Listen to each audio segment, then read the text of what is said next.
ओम नमः शिवाय। हर हर महादेव। भगवान शिव देवी पार्वती से कहते हैं, हे वरानने, मेरा जो ये पंचाक्षर मंत्र है और प्रणव सहित जो षडाक्षर ओम नमः शिवाय मंत्र है, यदि आज्ञाहीन, क्रियाहीन, श्रद्धाहीन, केवल विधि के पालन के लिए और दक्षिणा से हीन, गुरु और आचार्य के सम्मान से रहित किया जाता है तो वह सदा निष्फल होता है। मेरा स्वरूपभूत मंत्र यदि आज्ञा सिद्ध, क्रिया सिद्ध और श्रद्धा सिद्ध होने के साथ दक्षिणा से भी युक्त हो तो उसकी सिद्धि तत्काल होती है और महान फल प्राप्त होता है। शिष्य को चाहिए कि वह पहले तत्ववेत्ता, आचार्य, मंत्र के जप में निष्णात, मंत्र योग में स्थित, जिसने अपने मंत्र को पूरी तरह सिद्ध कर लिया है, उसमें समाधि कर ली है, ऐसा जपशील एवं सद्गुण संपन्न, ध्यान योग परायण, भगवान का भक्त, गुरु सेवा में उपस्थित रहकर जिसने शास्त्रों का अभ्यास किया है एवं जिसने मंत्र जाप करके, भक्ति करके, समाधिस्थ ध्यानस्थ होकर मंत्र रूपी भगवान का पूरी तरह से साक्षात्कार कर लिया है, उसकी सिद्धि और शक्तियों को प्राप्त कर लिया है, ऐसे आचार्य के पास उसकी सेवा में रहे, शुद्ध भाव रखते हुए उनकी सेवा करे। उस साधक को मन, वाणी, शरीर, धन से उन आचार्य का पूजन करना चाहिए।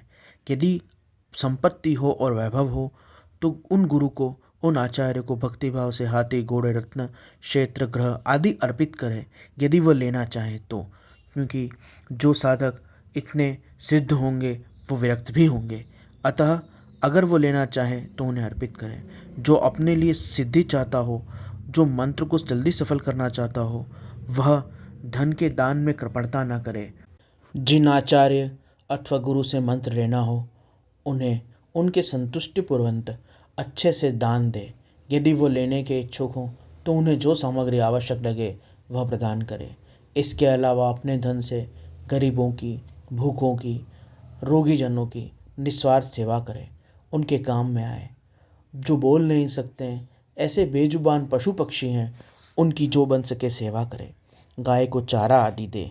इस प्रकार अपने धन का दूसरों की पीड़ा हरने में अच्छे से उपयोग करे। निश्चल भाव से गुरु और आचार्य की सेवा करे।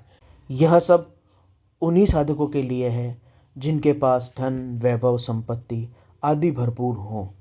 अगर बहुत सारा धन, संपत्ति, वैभव नहीं है तो जितनी अपने पास उपलब्धता है उसके अनुसार जरूर आचार्य की एवं सुयोग्य ज़रूरतमंद लोगों की सेवा एवं मदद करनी ही चाहिए।